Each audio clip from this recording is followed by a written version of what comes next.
అయోధ్యలో ఒక అతను ఉండేవాడు. సో తను చాలా బద్ధకంగా ఉన్నాడనమాట, చాలా లేజీ.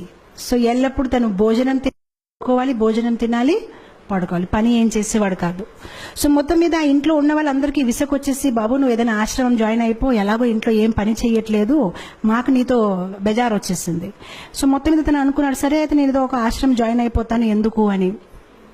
తను వెతుకుంటున్నాడు అయోధ్యలో ఏ ఆశ్రమం జాయిన్ అవ్వాలి ఎక్కడికైనా. మొత్తం మీద ఒక ఆశ్రమంలో తను ఏం గమనించాడంటే, ఓ గురుగారు ఉన్నారు. ఆ గురుగారు చాలా లావుగా ఉన్నారనమాట. తను అనుకున్నాడు, ఈ గురుగారు బాగున్నారు, లావుగా ఉన్నారు, బహుశా ఈ ఆశ్రమంలో మంచి భోజనం పెడుతున్నారు, ఇక్కడ జాయిన్ అయిపోతే బాగుంది. కొంతసేపు తర్వాత గురుగారు శిష్యులు వచ్చారు, వాళ్ళు కూడా లావుగా ఉన్నారు. తనకి కన్ఫర్మ్ అయిపోయింది, ఇది బాగుందండి, ఇక్కడ నేను జాయిన్ అవుతాను, భోజనం బాగా పెడతారని. వెళ్ళాడు గురుగారి దగ్గర, నేను మీ ఆశ్రమాన్ని జాయిన్ అవుతాను, కానీ నాకు ఒకటే, భోజనం ఎన్నిసారి పెడతారు? సో గురుగారు అన్నారు 2 times. 2 times నాకు సరిపోతుంది, నాకు 3 times కావాలంటే గురుగారు అన్నారు, పొద్దున ఇస్తారు కదా, అదే నువ్వు మధ్యాహ్నంకు ఉంచు, ఏం ప్రాబ్లం లేదు. తనకి చాలా హ్యాపీ అనిపించింది, చాలా బాగుంది ఈ ఆశ్రమం, అసలు పొద్దున మధ్యాహ్నం సాయంత్రం తినాలి, భజన చేయాలి, గురుగారు ఏదో వాహిస్తూ ఉంటారు, అది వినాలి, ఆయన హ్యాపీ అయిపోతారు. 15 రోజులు గడిచిపోయింది, చాలా ఆనందంగా ఉంటున్నాడు.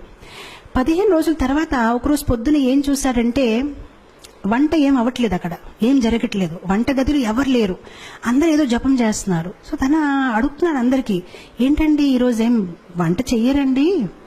సో అప్పుడు వాళ్ళు చాలా కోపంతోనే, అవే ఈరోజు ఏకాదశి. ఏకాదశియా అంటే నాకెవరు చెప్పలేదండి, ఏకాదశి అంటే ఏంటి తెలియదా, ఏకాదశి అంటే ఈరోజు భోజనం ఉండదు అని. అప్పుడు తను చాలా కోపం అయిపోయాయి, ముందు చెప్పవలసింది, అలాంటప్పుడు భోజనం నేను ఇంకేదో ఆశ్రమం చూసుకుంటా. బాబు నువ్వు ఏ ఆశ్రమం వెళ్ళినా ఏకాదశి రోజు తినకూడదు.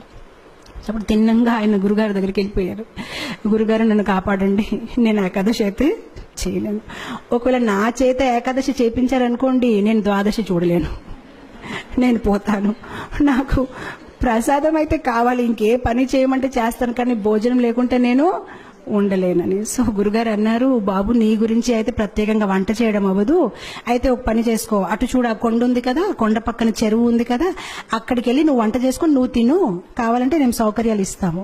సో గురుగారు స్టోర్ మేనేజర్ చెప్పారు, తనకు 1 kg ఆట, 1 kg రైస్, 1 kg దాలు అన్ని ఇచ్చేయని. తను అన్ని తీసుకుని వెళ్తున్నారు. గురుగారు అన్నారు, ఒకటి మాత్రం జాగ్రత్త, నువ్వు ఏది వంట చేసినా భగవంతుడికి నైవేద్యం పెట్టాలి. సరే అంటాడు, వెళ్తాడు, కష్టపడతాడు. తనకి బద్ధకం ఎక్కువ కదా, ఎప్పుడు వంట చేయలేదు, చాలా కష్టపడి వంట తయారు చేస్తాడు, కానీ అంత టేస్ట్గా లేదు, ఏ చపాతీలు కాలిపోయాయి, ఏదోటి అవుతుందనమాట. మొత్తం మీద వంట తయారైపోయింది. సో వంట తయారైనప్పటికీ తులసి ఆకలి వెతుకున్నాడు, తులసి ఆకు పెట్టాడు, భగవంతుడికి పిలుస్తున్నాడు, కానీ భగవంతుడు రావట్లేదు. సో అప్పుడు తను చక్కగా ఒక పాట పాడతాడనమాట. సో చెప్తాడు, प्रभु राम आइए, राजा राम आइए, मेरे भोजन को भोग लगाइए, प्रभु राम आइए, राजा राम आइए, मेरे भोजन को भोग लगाइए. చాలా ప్రేమతో పాడుతున్నా, రాజారాం ప్రభురాం రండి, నేను భోజనం తయారు చేశాను, మీరు వచ్చి స్వీకరించండి. భగవంతుడు రావట్లేదు. తను ఆలోచించాడు, ఎందుకు రావట్లేదు అంటే, తనకేమనిపిస్తుందంటే భగవంతుడు స్వయంగా వస్తాడు. ఇప్పుడు మనకైతే అర్థమైపోయింది, మనం ఏదో యాంత్రికంగా పెడతాము, కానీ భగవంతుడు స్వయంగా వచ్చి తీసుకోవడం అనేది లేదు. కానీ తను చాలా అమాయకుడు, తను అనుకుంటాడు నిజంగా స్వామి వస్తారేమో, స్వీకరిస్తారేమో అని తను వెయిట్ చేస్తున్నారు, కానీ భగవంతుడు రావట్లేదు. అప్పుడు తను ఆలోచిస్తానమాట, తనకు ఒక ఐడియా వస్తుంది, ఓహో ఎందుకు భగవంతుడు రావట్లేదంటే, గుడిలో అయితే రాజభోగం, పకోడీలు, పూరీలు, పాయసము అన్ని తయారు చేస్తారు, నేనేదో సింపుల్ గా రైస్ దాల్ తయారు చేస్తాను, అందుకోసం రావట్లేదేమో అని. సో అప్పుడు తను భగవంతుడికి వాదిస్తారనమాట. తను భగవంతుడితో అంటారు, భూల్ కరోగే యది తజ్ దోగే భోజన రూఖా సూఖా, एकादशी आज मंदिर में है, बैठे रहोगे भूखे, राजा राम आइए, प्रभु राम आइए, मेरे भोजन को भोग धराइए. సో తను అంటాడు, బహుశా మీరు అనుకుంటున్నారు ఇతని దగ్గర ఎందుకు వెళ్ళాలి, నేను చక్కగా గుడికి వెళ్ళి అక్కడ పూరీలు పకోడాలు తింటాను, కానీ తప్పు చేస్తున్నారు, గుడిలో ఏకాదశి ఉంది, ఆకలిగా కూర్చుంటారు, ఏమీ దొరకదు, కనీసం నేను ఎంతో కొంత పెడుతున్నాను, వచ్చి తీసుకోండి, అది కూడా మిగలదు అని. ఎప్పుడైతే ఇలా పాడడం మొదలు పెట్టారు భగవంతుడు నవ్వు వస్తుంది. సో భగవంతుడు సీతామాతతో అన్నారు, సరే రా తినేసి వద్దామని. సో సీతామాతని తీసుకుని భగవంతుడు వెళ్తారనమాట అక్కడ నైవేద్యం తీసుకోవడానికి. ఎప్పుడైతే భగవంతుడు వస్తారో తను భగవంతుని చూసి ఆనందించడు.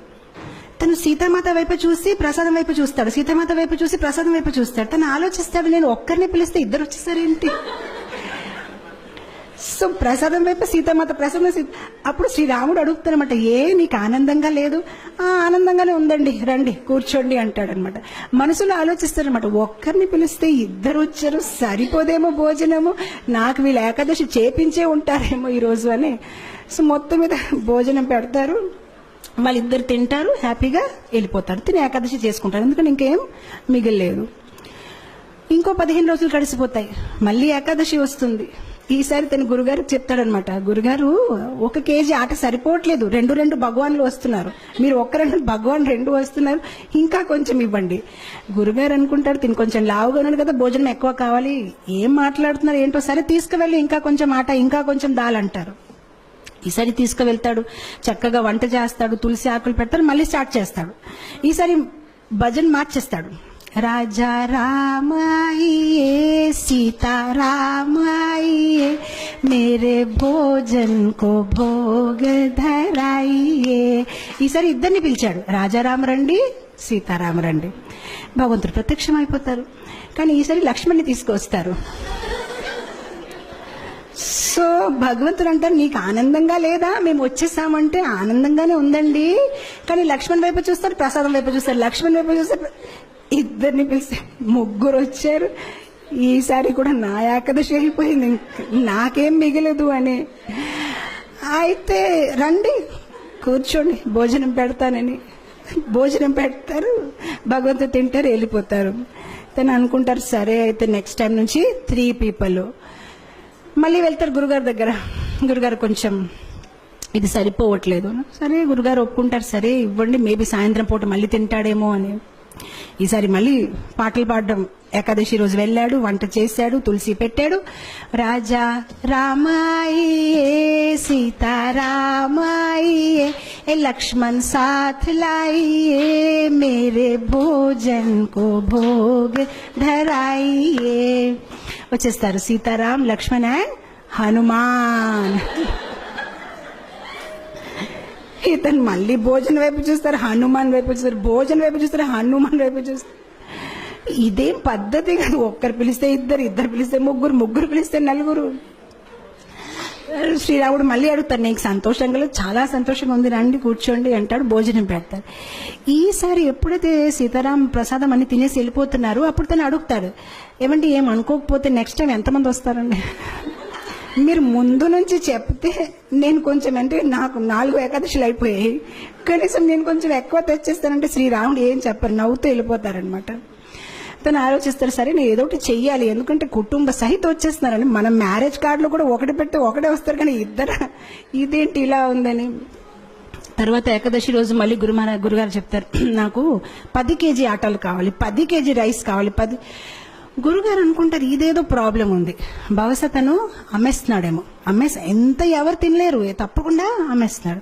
సో గురుగారు అంటారు శిష్యులతోనే, పర్వాలేదు తను అడిగింది ఇచ్చేయండి, తర్వాత మన పని చూద్దామని ఇచ్చేస్తారు. ఇప్పుడు గురుగారు అంటారు శిష్యులతోనే, మనం ఏం చేద్దామంటే కొంతసేపు తర్వాత వెనక వెళ్ళి చూద్దాం, ఎక్కడ అమ్ముతున్నారు, ఏ షాప్లో వెళ్ళి అమ్ముతున్నాడు. ఈసారి వెళ్ళాడు, తను సామాన్లన్నీ దింపాడు, కానీ వంట చేయలేదు. వంట చేయకుండా పాటలు పాడడం మొదలు పెట్టారు. సీతారామాయియే రాజా రామాయియే లక్ష్మణ సాథ్ లాయియే హనుమాన్ లాయి మేరే భోజన్ కో భోగ ధరాయియే. వచ్చారు సీతారామ లక్ష్మణ్ హనుమాన్ భరత్ శత్రుఘ్న కౌశల్య సుమిత్ర కై మొత్తం పరివార కుటుంబం అందరూ వచ్చేసారనమాట. సో అప్పుడు వచ్చేసి, బాబు మేము వచ్చేసామని. సో అతను అందరు లెక్క పెట్టుకుంటున్నారు, వచ్చారు, చాలా మంది వచ్చారు. సో అప్పుడు భగవంతుడు అన్నారు, ప్రసాదం ఎక్కడుంది? సో అప్పుడు తిని అన్నాడు, నేనెందుకు వంట చేయాలి, నేను చేస్తాను, మీరు తినేసి వెళ్ళిపోతారు, నాకేది మిగలదు, అదిగో అక్కడ ఉంది, మీరు వంట చేయండి, తినేసి వెళ్ళిపోండి, ఎలాగో నాకేమీ దొరకదు, గత కొన్ని ఏకాదశి నుంచి నేను ఏకాదశి చేస్తున్నాను, అక్కడ ఉంది, వంట చేసి తినేసి వెళ్ళిపోండి. ఇంకా తనకి కోపం వచ్చేసి చెట్టు కింద పడుకుంటాడు, ఇంకా లాభం లేదు, వీళ్ళు ఎప్పుడు చెప్పినా మొత్తం కుటుంబం తీసుకు వచ్చేస్తారు. సో శ్రీరాముడు అంటారు సరే అయితే. సో శ్రీరాముడు కూరగాయలకు వస్తున్నారు, సీతామాత వంట మొదలు పెట్టారు, లక్ష్మణ్ కర్రలు తీసుకొచ్చారు, హనుమాన్ పండు తీసుకుని వస్తున్నారు, అందరు బిజీ అయిపోయారు. ఆయన ఎప్పుడైతే సీతామాత ఇలా వంట చేస్తున్నారు, దేవతలందరూ కూడా కింద దిగిపోయారు, ఆ ఋషులు మునీలు అందరూ చాలా హడావడిగా అయిపోయింది. అక్కడ వంటలు అవుతున్నాయన్నమాట, ఎంతో మందికి వాళ్ళు కుకింగ్ చేస్తున్నారనమాట. అండ్ అదే సమయంలో అక్కడ గురుగారు వచ్చారు శిష్యులతోని, అంటే చూద్దాం ఇతను ఏం చేస్తారని. కానీ గురుగారికి ఏమీ కనిపించట్లేదు. ఆయనకి ఎలా కనిపించిందంటే చెట్టు కింద ఇతను పడుకొని ఉన్నాడు, ఆ సామాన్లు అక్కడ పడేస్తున్నాయి. సో అప్పుడు గురుగారు తను లేపి చెప్తున్నారు, నువ్వు చెయ్యవా వంట, ఏం చేస్తున్నావని. అప్పుడు శిష్యుడు చెప్తారు, మీకు కనిపించట్లేదా, ఇంతమంది వంట చేస్తున్నారు, ఇగో చూడండి సీతామాత ఏంటి, ఇగో చూడండి ఇదేమవుతుందని.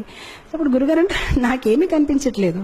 సో అప్పుడు తను కోపంతో శ్రీరాముడు చెప్తారు, మీరు కనిపిస్తారా లేదా, లేదంటే నా మీద ఆయనకి సందేహం ఉంటుంది, కనిపించండి అని చెప్తారు. సరే కనిపిస్తామంటే అందరు కనిపిస్తారనమాట. సో అప్పుడు అందరు కనిపిస్తే గురుగారు ఇంకా కళ్ళల్లో నీళ్ళు వచ్చేసి, నేను ఎన్ని సంవత్సరాల నుంచి శ్రీరాముడిని పూజిస్తే నాకు దొరకలేదు, కానీ నీ ఒక సరళ స్వభావం, నీ ఒక అమాయకత్వం చూసి భగవంతుడు వెంటనే ప్రత్యక్షమయ్యారని ఆయన ఏడ్చి ఆ శిష్యుడిని కౌగలించారనమాట.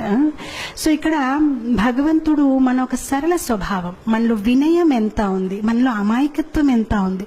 భగవంతుడికి కాంప్లికేటెడ్ పీపుల్ ఇష్టం లేదు. మనలో జ్ఞానం ఎక్కువ ఉంటే బహుశా భగవంతుడు నన్ను ఇష్టపడతారు అనేది కాదు, మనలో ప్రేమ ఎక్కువ ఉంటే భగవంతుడు మనని ఇష్టపడతారు. సరళంగా ఉండాలి. చెప్పాలంటే భగవంతుడికి ఎలాంటి పీపుల్ ఇష్టం, చైల్డ్ లైక్ ఇన్నోసెన్స్. ఎవరిలో అయితే ఎక్కువ హిపోక్రసీ, ఎక్కువ ఆలోచనలు లేదు, చాలా సింపుల్ హార్టెడ్ ఉంటారు, అలాంటి వాళ్ళని భగవంతుడు ఇష్టపడతారు.